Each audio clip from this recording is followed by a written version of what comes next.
Hello friends, नमस्कार। आप कैसे हैं? और आपकी खुशी में हमारी खुशी है। लाइफ जो है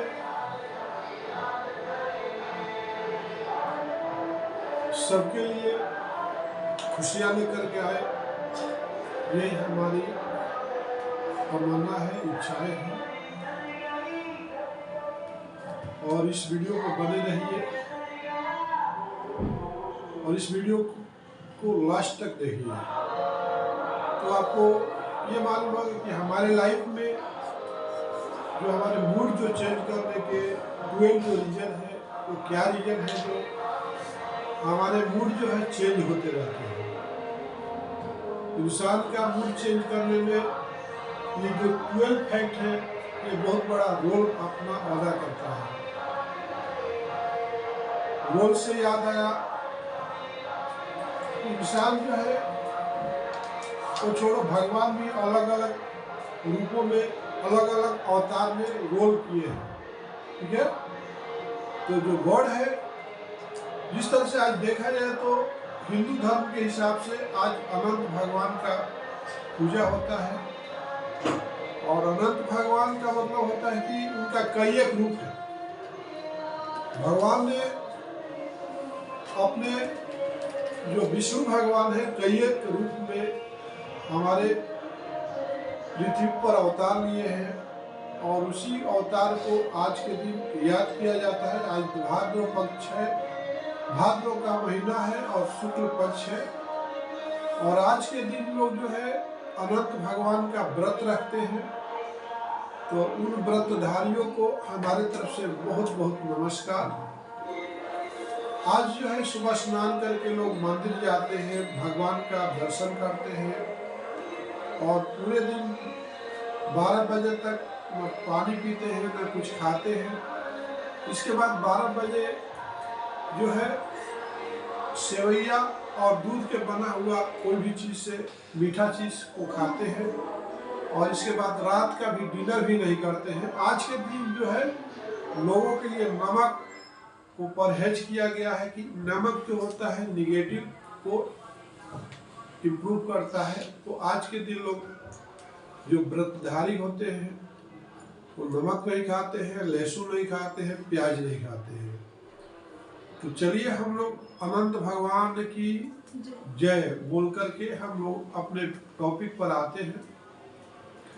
तो जोर से बोलिएगा, बोलिए प्रेम से, अनंत भगवान की जय। तो प्रभु, हे प्रभु, मैं यही चाहूँगा और बोलूँगा कि इंसान एक बहुत ही ग्रीडी प्राणी है, लालची प्राणी है। उसको कितना भी मिल जाता है लेकिन उसको संतोष नहीं होता है, और चाहिए और चाहिए। ऐसा करते करते जिंदगी की आखिरी पड़ाव तक वो अपने लालच को दर्शाते ही रहता है, लालच को प्रकट ही करते रहता है। और लालच जो होती है इंसान को गलत रास्ते पर ले जाने के लिए मजबूर कर देती है। शांति की तलाश में इंसान कितना घूमता है कि हमारा मूड जरा सही हो जाए, लेकिन मूड जो है इंसान का कभी सही नहीं होता है। ये जो 12 फैक्ट है हमारे इंसान को, हमारे जीवन को, हमारे मूड को, हमारे मनोदशा को चेंज करने में बहुत ही बड़ा परफॉर्मेंस इनका रहता है। तो आइए हम एक एक सब्जेक्ट पर बात करेंगे, एक एक पॉइंट पर फोकस डालेंगे कि ये जो कौन सा फैक्टर है, वो कौन से फैक्ट है जो हमारे लाइफ को डिस्टर्ब कर रहा है, हमारे दिशा को बदलने में ब्रेकर का काम कर रहा है। तो ये मोटिवेशनल वीडियो सभी लोगों के लिए है, चाहे छोटा बच्चा हो या बच्ची हो या मैरिज लाइफ में जो जी रहे हैं उनके लिए है, बूढ़ों के लिए है। ये पूरे सामाजिक वीडियो है और इस वीडियो पर आप अंत तक बने रहिएगा, देखते रहिएगा। तो आपको समझ में आ जाएगा कि मैं मिथिलेश चौधरी एक मोटिवेशनल वीडियो के रूप में आपको दिशा बताने की कोशिश कर रहा हूँ कि आप कौन सी दिशा में जा रहे हो, आखिर आपकी दशा को बदलने में कैसे अपना भूमिका निभा रही है। इसी दिशा पे हम लोग फोकस डालेंगे, और जब हम दिशाएं तय करना शुरू करते हैं तो उस दिशाएं में एक कौन सी ऐसी बाधाएं आती है जो आपका मूड को चेंज कर देती है। तो पहला है स्ट्रेस। क्या है? तो देखिए, stress is a source of disease. क्या है? Stress is a source of disease. अगर आपका बीमारी कोई भी होता है या मूड ऑफ होता है तो सबका जिम्मेदार कौन है? स्ट्रेस है। क्या है? स्ट्रेस, आपका तनाव। हमारा लाइफ स्टाइल ऐसा हो चुका है कि हम अपने लाइफ स्टाइल में सुबह से शाम तक स्ट्रेस में ही रहते हैं, हम हमेशा तनाव में रहते हैं। और कोई भी चीज जो तनाव में रहेगा तो जल्दी टूटने का चांस रहेगा। उसके लिए इंसान को बोला जाता है please relax, please to be positive. But positive word देखने में अच्छा लगता है, लेकिन हर आदमी को पॉजिटिव से निगेटिव करने में ये सारे फैक्ट हमारे को परेशान करते रहते हैं। हम चाहते हैं, हर आदमी चाहता है खुश होना, लेकिन आजू बाजू इस तरह से जो 12 फैक्ट है हमें तबाह करता। हम सुबह सुबह आते हैं, कोई EMI के लिए कॉल कर देता है, कोई लोन्स के लिए कॉल कर देता है। मतलब ये जो हम तो रिलैक्स होकर के आए, मगर हमारे जो देखिए ये जो हमारे दिमाग में सेंसर लगा हुआ है। क्या लगा हुआ है? ब्रेन में क्या है? सेंसर लगा हुआ है। अगर वो सेंसर जो है कुछ अच्छी चीज सुनता है तो रिलैक्स हो जाता है, और कुछ बुरी चीज सुनता है तो स्ट्रेस में आ जाता है। अब देखिए कितना रिएक्शन होता है। केवल केमिकल से ही रिएक्शन नहीं होता है, केवल दवा से ही रिएक्शन नहीं होता है, साउंड भी effect of the your body. Sound is effect of your body. Sound भी एक बहुत बड़ा केमिकल है जो हमारे शरीर को, हमारे मूड को चेंज करने में बहुत, जैसे कि आप बोलते हो कि हाइड्रोजन और ऑक्सीजन मिलेगा तो जल बन जाएगा। आपने देखता है, सुनता है, मगर साउंड भी ऐसा चीज है जो हमारे मूड को रिएक्ट करता है। जिससे आपको हेलो मैडम कैसे हो, तो हमको अच्छा है तो अच्छा नहीं लगा। अरे डेली तुम लेट आते हो तो अच्छा नहीं लगता आपको। तो ये साउंड जो है हमारे मूड को स्ट्रेस में लेकर के जाता है। जैसे आप कुछ काम करना चाहते हो, चारों तरफ से हंगामा और माइक बज रही है, आपका डिस्टर्बेंस हो रहा, तो आपको स्ट्रेस में लेके जाता है। पॉल्यूशन भी आपको स्ट्रेस में लेके जाता है, आपकी लाइफ स्टाइल भी आपको स्ट्रेस में लेके जाता है। और स्ट्रेस जो है हमारे मूड को चेंज करने में बहुत बड़ा परफॉर्मेंस रखता है। Stress is a source of disease. Stress is a source of, जोर से बोलिए, stress is a source of disease. आपके शरीर में जितने भी डाइजेशन जो है आपका, कब जब आप स्ट्रेस में रहोगे तो आपका डाइजेशन काम नहीं करेगा, जो खाओगे पचेगा नहीं। ठीक है, आप स्ट्रेस में रहोगे सारे काम आपका जो है गलत होते जाएगा। आप कॉल भी करोगे स्ट्रेस में करोगे, गलत होगा, गुस्सा आएगी। आप जो भी काम करोगे, आपका मूड अगर अच्छा नहीं है तो मतलब आप स्ट्रेस में हो, तनाव में हो, तो उसको आपको रिलैक्स करना होगा। तो वीडियो के माध्यम से ये बोलना चाहूंगा कि हर इंसान को कोशिश करना चाहिए कि स्ट्रेस फ्री रहे। इसके बाद स्लीप, सेकंड पॉइंट आता है। जो स्लीप जो होता है, एक होता है गुड स्लीप, एक होता है बैड स्लीप। क्या होता है? देखिए हमारा शरीर जो है डे 12 घंटे खड़ा रहता है, बैठे रहता है, काम करते रहता है। हमारा माइंड भी काम करता है, हमारा शरीर भी काम करता है, हमारे हाथ पैर सब काम करते हैं। तो अगर आपको देखिए, बच्चे को 8 घंटा बोला गया सोना ही चाहिए, 8 से 10 घंटे। और जो है 12 साल के लड़कों को कम से कम 8 घंटा सोना चाहिए। अब जैसे यंग जनरेशन तो 6 से 7 घंटे सोना चाहिए। बूढ़े जो हो जाते हैं उनको कम से कम 4 से 5 घंटे ही सोना ही चाहिए। ठीक है, हम जैसे जैसे हमारा एज बढ़ती जाती है, हमारा नींद का कम आना हमारे शरीर को नुकसान करता है, स्ट्रेस में लेके जाता है। अगर आपको अच्छी नींद आ रही है रात में, तो इसका मतलब आपको सुबह में मूड अच्छा रहेगा। अगर आप अच्छे नींद नहीं ले पाते हो, अच्छा स्लीपिंग नहीं पा पाते हो, तो आपका मूड दिन में अच्छा नहीं रहेगा। याद रखिए, अगर आपको ये लगता है कि वीडियो में गलत बोल रहा हूँ, आप प्रूफ कर लेना। जिस दिन आपको नींद अच्छी नहीं आएगी रात में, आप सुबह उठोगे तो थका हुआ दिखोगे, आपके बॉडी में पेन आएगी, आपको सर्दी हो सकता है, फीवर हो सकता है, बॉडी पेन हो सकता है, बहुत सारी बीमारियां। आपका डाइजेशन भी अच्छा नहीं होगा। आप जो खाए हैं बाथरूम जाओगे तो बाथरूम में भी 2 फिंगर भी नहीं होगा। ठीक है, आपका फ्री मोशन भी नहीं जाएगा अगर रात भर जगे रहोगे। तो ये आपका बीमारी का सबसे बड़ा जड़ है, और वो जो आपके मूड पे इफेक्ट डालेगा, आपके मनोदशा को खराब करने वाला है। इसलिए आपको स्लीपिंग करना बहुत जरूरी है। आपको रात में समय से सोना चाहिए और समय से उठना बहुत जरूरी है। अगर ये नहीं कर पाते हो तो आपको आपकी मन की जो दशा है बदल जाएगी। आप कोई भी काम सही नहीं करोगे, किसी से गलत बात करोगे, किसी से लड़ाई करोगे सुबह उठ करके। ये सारी जो रीजन जो है हमारे मूड को इफेक्ट करती है। ठीक है, अब हम चलेंगे कि भाई नेक्स्ट क्या है कि डाइट एंड न्यूट्रिशन। अब देखिए कि आप अगर मान ली आज अनंत भगवान का व्रत रखे हो, तो आप व्रतधारी हो, तो मतलब कि आप आज व्रत रखे हो तो आप कोई भी काम गलत नहीं बोलोगे, कोई भी वर्ड भी आपके मुंह से गलत नहीं निकलेगा। निकलेगा क्या?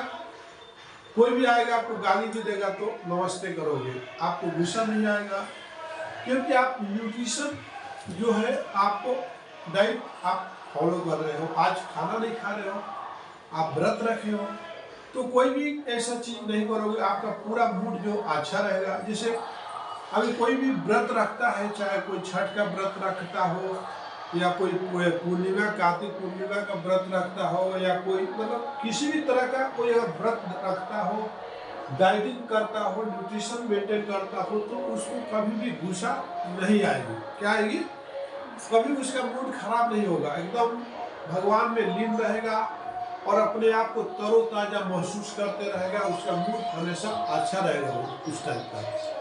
तो हमें डाइटिंग और न्यूट्रिशन इसलिए करना चाहिए कि हमारा मूड जो है, आप लोग बहुत ज़्यादा खा लिए हो, खाने का 2 रोटी 10 रोटी खा लिए तो आपका मूड खराब हो जाएगा, आपको नींद आएगी, आपका मूड अच्छा नहीं रहेगा। आप 4 रोटी खाने में जब 1 रोटी खाइए, देखिए आपका मूड अच्छा रहेगा।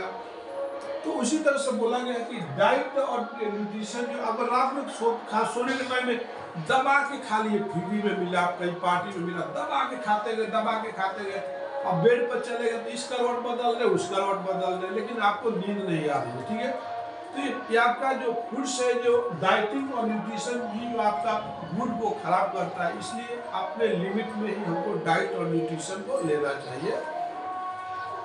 इसके बाद हम लोग का फिजिकल हेल्थ जो होता है, जिससे आपका जो हेल्थ है आपका मूड को इफेक्ट करता है। हेल्थ है effect of the your mood, आपका मनोदशा को हेल्थ जो है बहुत ही इंपॉर्टेंट रहता है। जैसे कि अगर कोई मान लीजिए का स्मार्ट दिखता है, बॉडी फिटनेस अच्छा है, तो हमेशा उसका मूड अच्छा रहेगा ना। और कोई हेल्दी नहीं है, बीमार है, तो कितना भी कोशिश करेगा कि मेरा मूड अच्छा हो जाए, तो नहीं होगा। वो क्या है, उसके अंदर गुस्सा रहेगी, उसके अंदर मतलब इरिटेशन होने का पावर इंक्रीज होते रहेगा। कोई कुछ बोलेगा तो इरिटेट होते रहेगा, उसको गुस्सा आएगी, तो उसका मूड हमेशा खराब रहेगा, क्योंकि वो फिजिकली अच्छा नहीं है, मतलब कि हेल्दी नहीं है। मतलब फिजिकली भी हमारा ऊपर वाले ने 2 आँख दिया है, 2 नाक दिया है, 2 हाथ दिया है, पैर दिया है, सब कुछ दिया है, हमको खूबसूरत बनाया है। तो हमको फिजिकली स्ट्रॉन्ग जब रहेंगे तो हमारे मूड बहुत अच्छा रहेगा। अब देखिए, मैं आपके सामने ऐसा खड़ा हूँ और बोल रहा हूँ, तो हम बोल पा रहे हैं इसलिए कि हम फिजिकली अच्छे हैं। देखिए, इंसान जब यही शरीर जब कोमा में चली जाती है तो ये आवाज नहीं निकलती है, शरीर तो यही रहती है। तो जब फिजिकली आप अच्छे रहोगे, इसलिए हम अपने वर्ड से क्या बोलूँ आपके लिए कि हमें हर इंसान को पहला तो अपने हेल्थ का ख्याल रखना चाहिए। अगर आप हेल्थ का ख्याल रखते हो तो आपका मूड जो है ना बहुत अच्छा रहेगा, और जब आपका मूड अच्छा रहेगी, आपके मन की दशा अच्छी रहेगी, तो आप कोई भी अच्छा काम करोगे तो अच्छे दिशा में जाओगे। तो आपको हेल्दी रहना बहुत ही इम्पोर्टेंट है। अब हम बात करेंगे कि फिफ्थ पॉइंट क्या है कि हार्मोनल चेंज। क्या बोलते हैं? Hormonal change. देखिए, जैसे जैसे हमारी एज बढ़ती है, जैसे हम बचपन में रहते हैं तो चाहे लड़का हो या लड़की, उसकी आवाज बहुत पतली रहती है, तो आप समझ जाते हैं कि आवाज जो है बच्चे की है। ठीक है। उसका रीजन क्या है कि हार्मोन्स जो है चेंज हो रहे हैं। अब जैसे लड़का हो या लड़की 12 साल के होते हैं तो एडल्ट अवस्था में पहुंच जाते हैं। तो हमारे देश की जो जलवायु है, अगर हम ज्योग्राफी को पढ़ते हैं तो ज्योग्राफी में लिखा है कि हमारे देश की जो जलवायु है गर्म जलवायु है। इसके लिए हमारे देश में जो लेडीज और लड़कियां जो होती है 12 साल के एज में ही बच्चा पैदा करने की शक्ति उनके अंदर आ जाती है। उसको एडल्ट अवस्था बोलते हैं। अब जैसे ही एडल्ट अवस्था में कोई आता है, चाहे लड़का हो या लड़की, तो उसके अंदर क्या होता है कि एक हार्मोन्स मतलब चेंज होता है, तो अपने आप में उसके मूड में चेंजिंग आ जाता है। जब हार्मोन्स जब तक चेंज नहीं होता है तो उसका मूड कुछ और रहता है। अब जैसे ही उसके अंदर जो है मैच्योरिटी आने लगती है, मतलब उसका मूड धीरे धीरे बचपना धीरे धीरे खत्म होने लगता है। ये रीजन है कि आपका जो मूड को चेंज करने में हार्मोनल चेंज होता है। ठीक है। अब जब वो बच्चा हो या बच्ची 12 साल से लेकर के 25 साल, 20 साल तक, 18 साल तक, वो कोई भी अपने माँ बाप का भी बात को नहीं सुनेगा, क्योंकि उनका जो हार्मोनल इफेक्ट रहता है, वो कभी भी आकर्षण के प्रति भागेगा। एक लड़का लड़की के पीछे भागेगा, लड़की लड़का के पीछे भागेगा। वो जो आपका 12 साल का से लेकर के जो 20-21 साल का जो एज होता है, बहुत सेंसिटिव एज होता है। उसका इफेक्ट जो है उसी को बोलते हैं कि वो मूड जो होता है अलग ही मूड होता है। न किसी का सजेशन मानता है, तो वो डिपेंड करता है आपका फैमिली बैकग्राउंड पर, आपका जीन्स के ऊपर डिपेंड करता है। जीन्स बोलते मालूम है? जीन मतलब कि जो हमारे ब्लड से, जब हमारे बच्चों में जो ब्लड पैदा होता है उसको जीन बोलते हैं। ठीक है। उसको हार्मोन्स बोलते हैं। तो हार्मोन्स जो होता है, जैसे कि हम बायोलॉजी में पढ़ते हैं कि एक होता है कि एक क्रोमोसोम्स होता है, एक्स और वाई क्रोमोसोम्स होता है, उसको हार्मोन्स बोल सकते हैं। और ये है कि जो अनपढ़ लोग होते हैं, शादी करते हैं अपने किसका, लड़के का शादी करते हैं, और लड़की बार बार लड़की पैदा करती है तो लड़की को मारते हैं, पीटते हैं। यहाँ तक कि देखिए कहा गया है कि देखिए education is important for your life. Education is important for your life. ध्यान दो, एजुकेशन क्या है? आपके लिए बहुत इंपॉर्टेंट है। ठीक है। और एजुकेशन आपका नहीं है तो सब लोग आपको बेवकूफ बनाएंगे। तो एजुकेशन का इम्पोर्टेंट क्या है? जैसे कि आपने, अब वो लड़कियां हो रही है तो उसका मतलब एजुकेटेड नहीं है, उसके जो सास ससुर है। देखिए, मैं मानता हूं कि मरने के बाद व्हाइट कफन दिया जाता है, मरने के बाद लोगों को व्हाइट कफन पहनाया जाता है। लेकिन आज हमारे समाज में लाल साड़ियां पहन करके दुल्हन आती है और लाल साड़ियां पर ही कफन में चली जाती है, लाल साड़ियां में ही कब्रिस्तान में चली जाती है, दरगाह में चली जाती है। उसका रीजन क्या है? एजुकेशन की कमी। There is no educated person in the family. There is a belief of the old culture, मतलब ओल्ड उनका दिमाग में भरा हुआ है कि, तो मैं देखिए कि एक्स और वाई क्रोमोसोम क्या होता है, जिससे कि आपका ये जो होता है कि एक्स और वाई का मतलब क्या है कि एक्स और वाई का मतलब क्या है, एक्स जो होता है और वाई ये दोनों जेन्स के अंदर होता है। किसके अंदर होता है? जब बायोलॉजी आप पढ़ते हो, हम बायोलॉजी के क्लास में रह चुके हैं और हमें वो सब्जेक्ट याद है, जिससे आप जेन्स के अंदर क्या रहता है, एक्स और वाई दोनों होता है, ठीक है। एक क्रोमोसोम्स होता है और वाई जो होता है लेडीज के अंदर होता है। किसके अंदर होता है? लेडीज के जो अंदर होता है ओनली एक्स क्रोमोसोम होता है। तो जब हम आप एक पार्टनर दूसरे से मिलता है तो अगर मान लीजिए कि एक्स क्रोमोसोम से गर्भाशय में जाता है तो एक्स प्लस एक्स मिल करके एक आपको मतलब गर्ल्स का निर्माण करता है। क्या करता है? गर्ल्स का निर्माण करता है। अगर मान लीजिए कि वाई क्रोमोसोम से गया और यहाँ पर लेडीज में एक्स रहता है पहले से, तो वाई और एक्स मिल करके आपका बॉय का निर्माण होता है। तो वहाँ पे जो है कहीं ना कहीं साइंस ये बोलता है कि अगर आप एजुकेटेड होते तो इस तरह का सवाल नहीं करते कि हमारा बेटा तुम अच्छी नहीं हो, मेरे को बार बार लड़की हो रही है। तो ये आपका कहना बहुत गलत होगा, ठीक है। तो ये चीज आपको ध्यान देना चाहिए। अब हम चलते हैं कि हार्मोन्स का चेंज आपने देखा। अब ये होता है कि देखिए इंसान जो है 40 साल के बाद, 40 या 45 के बाद उसके पास हार्मोन्स की कमी होने लगती है और उसका मूड अपसेट होने लगता है, क्योंकि वो जो है एक लाइफ पार्टनर को भरपूर सेटिस्फेक्शन नहीं हो पाता है। तो उसका क्या बहुत सारी जिम्मेदारी आ जाती है और उसको हार्मोन्स चेंज होने लगता है, तो उसका मूड धीरे धीरे क्या अपसेट होने लगता है, क्योंकि उसके अपने बच्चों की शादी की जिम्मेदारी आ जाती है, एजुकेशन की जिम्मेदारी आती होती है। इसलिए ये जो हार्मोनल चेंज जो है हमारे लाइफ को, हमारे मूड को चेंज करने में बहुत बड़ा भूमिका निभाता है, ठीक है। इसके बाद हम चलेंगे नेक्स्ट जो होता है इन्वायरमेंटल फैक्टर। क्या है नेक्स्ट? क्या है? Environmental facts. मतलब इसका मतलब होता है कि देखिए इन्वायरमेंटल का मतलब होता है कि वातावरण। क्या होता है? वातावरण। मतलब आप किस वातावरण में रहते हो, ठीक है, आप किस जगह पे रहते हो, तो इसका भी इफेक्ट आपके मूड के ऊपर पड़ता है, आपके मनोदशा पे पड़ता है। जैसे कि आप कैसे लोगों के साथ रहते हो वो आपके ऊपर इफेक्ट पड़ता है, आपको मूड चेंज करने में बहुत। जैसे आप कॉलेज में थे तो आपका कैसा कॉलेज के मूड में रहते थे, और स्कूल के टाइम में आप किस स्कूल के टाइम में उस इन्वायरमेंटल में रहते हो तो आपको लगता है कि मेरे को पढ़ना चाहिए। अगर आप पिकनिक में जाते हो, घूमने के लिए जाते हो कहीं पर, तो आपको अलग ही इन्वायरमेंटल रहता है, वो अलग ही मूड आपको रहता है। शादियों में जाते हो, फंक्शन में जाते हो तो आपका एक अलग ही मूड रहता है। तो ये इन्वायरमेंटल जो है आपके मूड को चेंज करने में बहुत बड़ा भूमिका निभाता है। तो environmental effect of the your mood बोल सकते हो। जो से बोलिए environmental effect of the your mood. आपको जो वातावरण है, जिस वातावरण में रह रहे हैं, जिस रहन सहन से रह रहे हैं, वो आपके जो मूड को, आपके मनोदशा को चेंज करने में बहुत बड़ा भूमिका निभाता है, ठीक है। अब हम नेक्स्ट फैक्ट क्या बोलेंगे, सेवेंथ जो है सोशल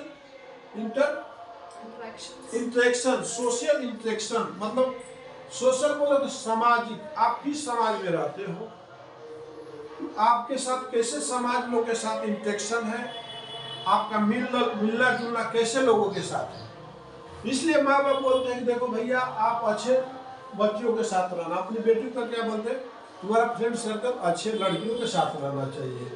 लड़कों को क्या सजेशन देते हैं कि बेटा तुम एक काम करना, जब जाना पढ़ाई करने के लिए तो आप अपना जो फ्रेंड सर्कल बनाना अच्छे लड़कों के साथ बनाना, जो गलत लड़के रहते हैं उससे ज़रा दूर रखना। और माँ बाप का कर्तव्य रहता है कि उनको निगरानी रखना होता है। कब तक? 18 साल तक, 18 से 20 साल तक अपने बच्चों को निगरानी रखने पड़ता है, कि देखभाल करना पड़ता है कि कहीं देखिए एक पौधा आप लगाते हो तो पौधा को कब तक आप निगरानी रखते हो, जब तक वो फलने फूलने नहीं लगता है। क्या होता है? जब तक वो आप उसमें पानी डालते हो, सिंचाई करते हो, जब तक उसमें फल फूल नहीं लग जाता है, ठीक है। फल फूल लगने के बाद आप उसको निगरानी करना उतना ध्यान नहीं देते हो। उसी तरह से माँ बाप का भी कर्तव्य है कि अपने बच्चों को निगरानी रखना कि भाई वो किस तरह के शोषण में वो जा रहा है, ठीक है। जिसे कहा सोशल मीडिया आप बोलते हो ना, सोशल मीडिया से इंटरटेक करके आपका मूड खराब हो जाता है। जैसे कि आप फेसबुक है, इंस्टाग्राम है, बहुत सारे ऐसे सोशल मीडिया है, आपके आजू बाजू का समाज है, आपके पास आजू बाजू पान खाने वाले, गुटखा खाने वाले, थूकने वाले हैं, पूजा करने वाले, मंदिर में जाने वाले, मस्जिद में जाने वाले, गुरुद्वारा में जाने वाले, आप किस तरह के सोसाइटी में रहते हो, किस एटमोस्फियर में रहते हो, वो आपके मूड को बहुत बड़ा इफेक्ट करता है।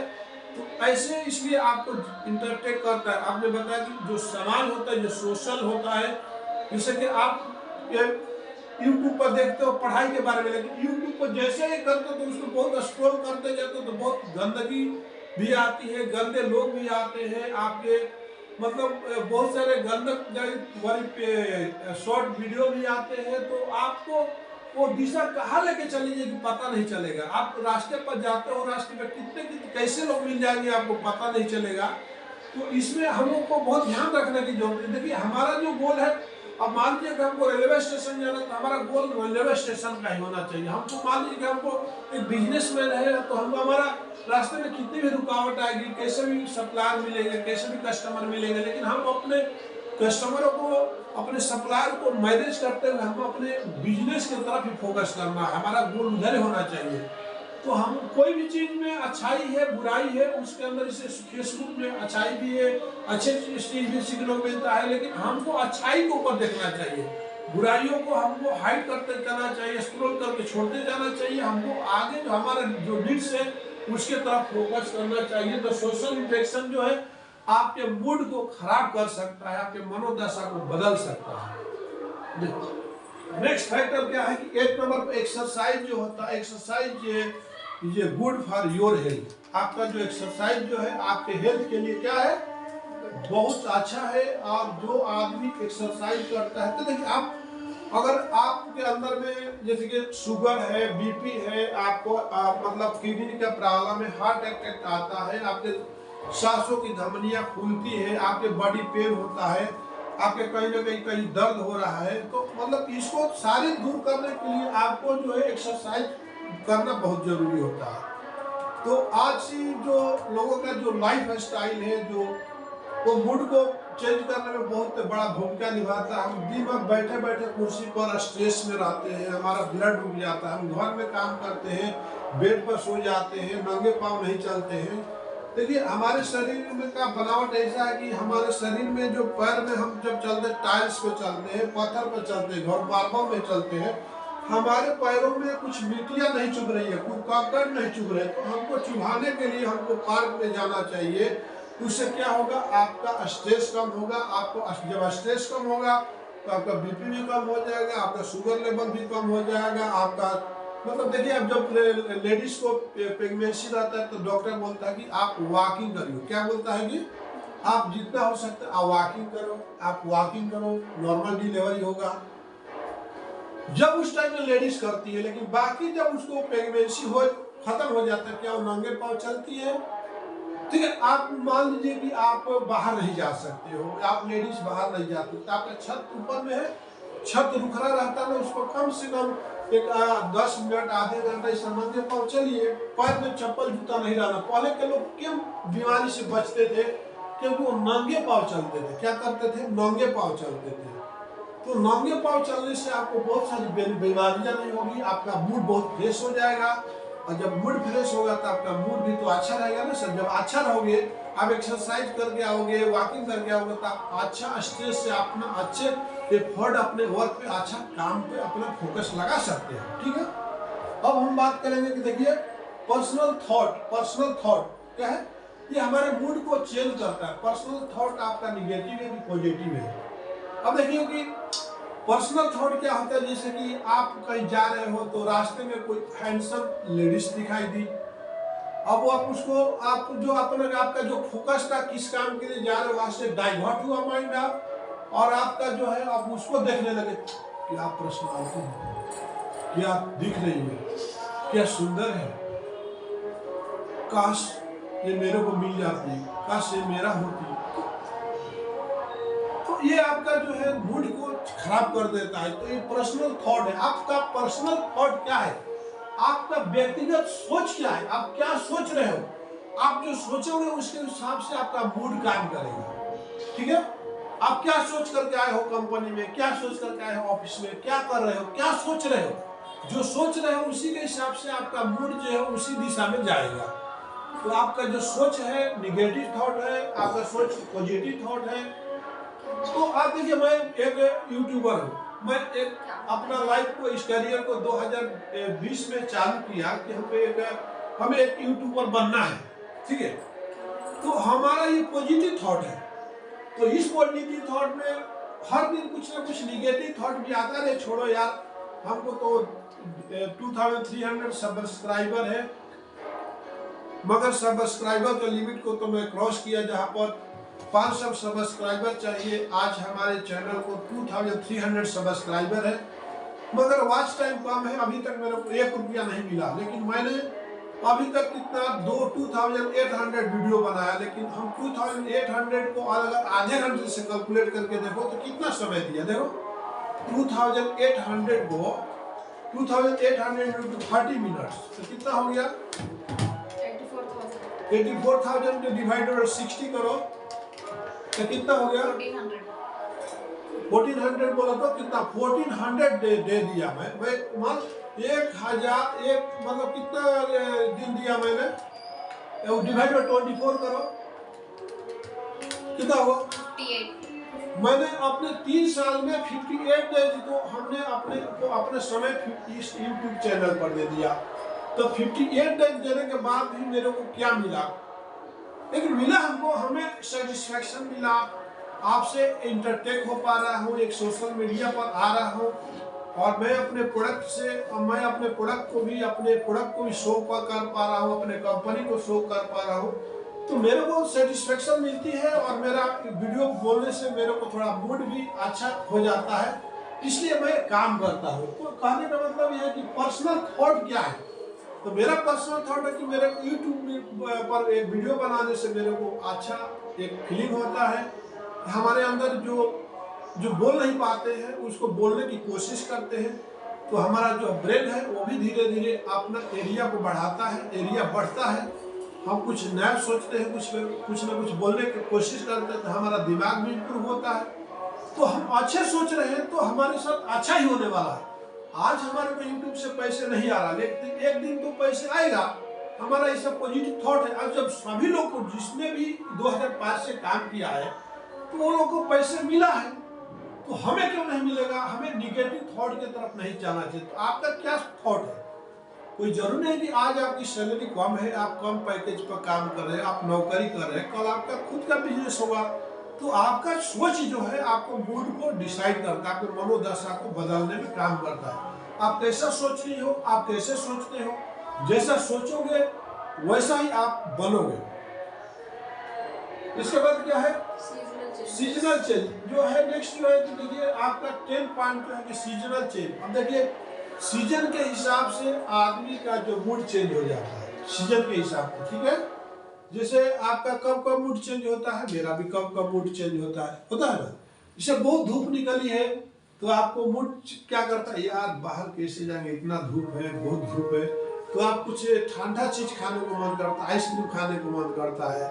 ठीक है, तो आपको एसी चलाने को मन करता है। आपका मूड कैसा उस टाइम हो जाता है। उस टाइम बहुत ठंडी पड़ रही है, यार किधर जाना, बहुत ठंडी है, आप रजाई और कंबल में सो जाते हो। आपका अगर शादीशुदा हुआ तो बिजनेस पार्टनर को पकड़ के बोलते चलो रजाई में घूमते हैं। तो कहने का मतलब आपका जो है सीजनल जो चेंज है आपके मूड को इफेक्ट करता है। आप जैसे बोलते हैं बारिश हो रही है तो बोलते हैं यार चलो यार गरम गरम पकौड़े हो जाए, या गरम गरम समोसे हो जाए, यार बारिश की मौसम है। तो आपका सीजन जो है आपको मूड को चेंज करता है कि आपको क्या करना चाहिए। देखिए सीजन ऐसा रहता है कि देखिए हर आदमी का एक सीजन होता है, एनिमल का भी एक सीजन होता है, इंसान का भी एक सीजन होता है। इसलिए मौसम को 4 भागों में बांटा गया है। एक आता है बसंत ऋतु, एक शरद ऋतु, एक ग्रीष्म ऋतु, एक बसंत ऋतु, एक शिशिर ऋतु आता है। तो ऋतु कितने होते हैं बोलिए मैडम? 4। कौन कौन होते हैं? बसंत ऋतु, शरद ऋतु, ग्रीष्म ऋतु, शिशिर ऋतु। तो बसंत ऋतु जो सबसे अच्छा रहता है, जैसे कि उस टाइम में ना क्या होता है, एक लड़का लड़की या कोई भी एक उमंग में रहते हैं, मतलब उनके जो क्या बोलते हैं यज्ञ का जो प्रदर्शन होता है वो बसंत ऋतु में ही लोग करते हैं। मतलब उस टाइम में देखिए जनवरी से लेकर के फरवरी से लेकर के आपका मार्च अप्रैल तक जो रहता है एक बहुत ही अच्छा मौसम रहता है, सभी रोमांटिक मूड में रहते हैं। जानवर से लेके इंसान तक सभी लोग हेल्थ अच्छा रहता है। बरसात ऋतु आता है तो उसमें हेल्थ प्रॉब्लम होने लगते हैं, वायरल फैलने लगता है, बैक्टीरिया फैलने लगते हैं, ठीक है। और शरद ऋतु बहुत है, ठंडी पड़ती है। शिशु ऋतु बोले तो बहुत ठंडी पड़ती है। तो इस तरह से ऋतुओं का भी जो सीजन का जो इफेक्ट पड़ता है हमारे शरीर को हिला के रख देता है, हमारे मूड को चेंज कर देता है। जैसे बसंत ऋतु में आपका होली आता है तो होली में आपका भर फागुन बुढ़वा देवर लगी है, तो गाना गाते हैं कि भर फागुन बुढ़वा देवर लगी है, मतलब तो इस तरह से लोगों के अंदर एक उमंग आती है। मतलब जो बुढ़ा भी रहता है वो भी होली के उस मौसम में सीजन में डांस करने लगता है। एक बुढ़ी भी जो है उमंग में आ जाती है, बुढ़ा भी उमंग में आ जाता है, सबके चेहरों पर हंसी ही हंसी खिलती रहती है। वही एक शरद ऋतु आता है तो उसमें गर्म धूप निकली सभी सुगुनाए, हवा मुस्कुराए भंवर गुनगुनाए, हटा दो रजाई चलो धूप खाए, सुबह की नरम धूप में अब नहाए, सभी हंस रहे हैं सुहानी है बेला, जुटे धूप में सब लगा जैसे मेला। तो हम लोग पढ़ते थे थर्ड क्लास में, तो वही हमको याद आ गया कि शरद ऋतु ऐसी होती है कि जब धूप निकलता सब लोग भागते हैं धूप की तरफ, और जैसे धूप घूरता फिर रजाई में धूप जाते हैं और आग की तरफ बैठ जाते हैं। तो देखिए सीजनल जो है हमारे मूड को, season effect of the your mood ऐसे बोल सकते हैं। बोलिए season effect of your mood. आपका जो सीजन होता है आपके मूड को इफेक्ट करता है, ये सदा सत्य है। इसलिए आप जब भी कोई सीजन आता है तो उसका फायदा आपको उठाना चाहिए, ठीक है। इसके बाद लाइफ इवेंट का मतलब होता है कि आपके लाइफ में जैसे मैरिज हुआ तो आपका कितना मूड अच्छा रहता है, आपको कभी हनीमून में जाने को मन करता है, कहीं घूमने को मन करता है। मतलब आपको मैरिज के बाद आपको लगता है कि देखो हट जाओ सभी लोग हट जाओ, मेरे हम दोनों के सामने कोई नहीं दिखना चाहिए, कोई रिश्तेदार नहीं दिखना चाहिए, हमको डिस्टर्ब नहीं करो, डोंट डिस्टर्ब का बोर्ड लगा देते हो। हाँ, हम मियाँ बीवी के बीच में कोई नहीं आना चाहिए। वो इवेंट ऐसा रहता है। आप अगर सारे लोग आपको देखते कि यार पूरा यहाँ पर मेरा बुआ है, ये मेरा दादी है, मेरा ये है, मेरा वो है, अब ये लोग सारे हमारे डिस्ट्रक्शन का काम कर रहे हैं हमारे लाइफ में, तो आप हनीमून में चले जाते हो, माँ बाप कहीं दूसरे जगह भेज देते हैं। तो ये event of the change your mood, effect of your mood आपके मनोदशा को चेंज कर देता है। अब एक होता है कि आपका डिवोर्स हो जाता है, तो डिवोर्स भले ही आपके लिए एक छुटकारा है, मगर आप डिवोर्स के बाद क्या, तलाक के बाद आप खुश रहते हो? क्या लड़का खुश रहता है? क्या लड़की खुश रहती है? नहीं, एक उसका मूड हमेशा अपसेट रहता है। एक मतलब दो ट्रेनें एक साथ चल रहे, एक गाड़ी थी चल रही थी और एक उसका टायर निकल गया, पंचर हो गया तो गाड़ी रुक जाती है। उसी तरह से हमारा जब जो लाइफ इवेंट आता है, डिवोर्स का जो इवेंट आता है, तो उस टाइम में क्या होता है कि भाई बुरी तरह से वो लड़का हो या लड़की टूट जाता है तलाक के बाद। तो ये हमारे लाइफ में मूड को चेंज करने का बहुत बड़ा रीजन होता है। अब देखिए लास्ट पॉइंट हम बात करेंगे कि सबस्टेंस यूज। हाँ, क्या है मैडम? सबस्टेंस यूज का मतलब क्या होता है कि मतलब कि आप तो क्या बोलते हैं कि जैसे गांजा पिए और ताड़ी देला हमारा के गाली। एक भोजपुरी में गाना है ना कि लाल कैले बा हो मुहवा, लाल कैले बा गांजा पी के हो बलमुआ, मुहवा लाल कैले बा। गांजा पिए सौर ताड़ी देलन हमारा के गारी, लाल कैले बा हो मुहवा लाल कैले बा गाजा पी के हो बलमुआ अखिया लाल कइले। कहने का मतलब ये जो है सबस्टेंस यूज जो होता है, जिससे कोई गाजा पी रहा है, कोई अफीम खा रहा है, कोई तम्बाकू खा रहा है, कोई तम्बाकू खा रहा है, हाँ? तो बोलते ना पेड़ा ना पापड़ी मोती चूर चाही आ मत मिलो भोजन बाकी खैनी जरूर चाही। दावत का लोग हाथे पर मसूरी के पैर ऐसा आ ओठ बोलो के फूली जाता साइकिल के टायर ऐसा आ ना फटकाई त मुंह से फूक दी है आ ओठे तो दाम के 1.5 किलो थूक दी है। बीच सभा में एक जना खैनी खा के घुलावत रहलन मनही में आ ना मिला जगह तो थूक दलन अपना पनही में, मतलब जूता में थूक दिया इसमें। तो वो भी ये जो है आपका मूड को अपसेट करने का बहुत बड़ा जरिया है। अगर कोई तम्बाकू खाता है तो कहाँ थूकेगा? बेडरूम में भी थूक देगा, आपका बाथरूम में थूक देगा। पान खा रहा था कहाँ थूक देगा? हर जगह इधर उधर देगा थूक देगा, आपका कहीं कोने पर थूक देगा, आपके भगवान की जगह पर भी थूक सकता है, आपके सीढ़ियों के किनारे पर थूक सकता है। तो ये जो आपका जब थूका हुआ देखोगे तो आपको क्या आपका मूड चेंज हो जाएगा। अब एक है ड्रग, जो ड्रग्स लेता है, जो मेडिसिन लेता है, चाहे बीपी का लेता है, जो कोई भी चीज का लेता हो, उसका भी मूड अपसेट रहता है, ठीक है। और कोई ड्रिंक कर रहा है, वो भी सभी वजह से उसका मूड अपसेट हो जाता। अभी तक अच्छा था, ड्रिंक कर लिया था, क्या हुआ?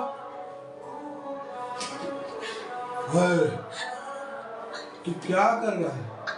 माँ के बारे में तो जानता नहीं है, गाड़ फोड़ देता नहीं। बंदा अच्छा था, बंदा अच्छा था, लेकिन उसका मूड कैसे खराब हो गया? Why you change the mood?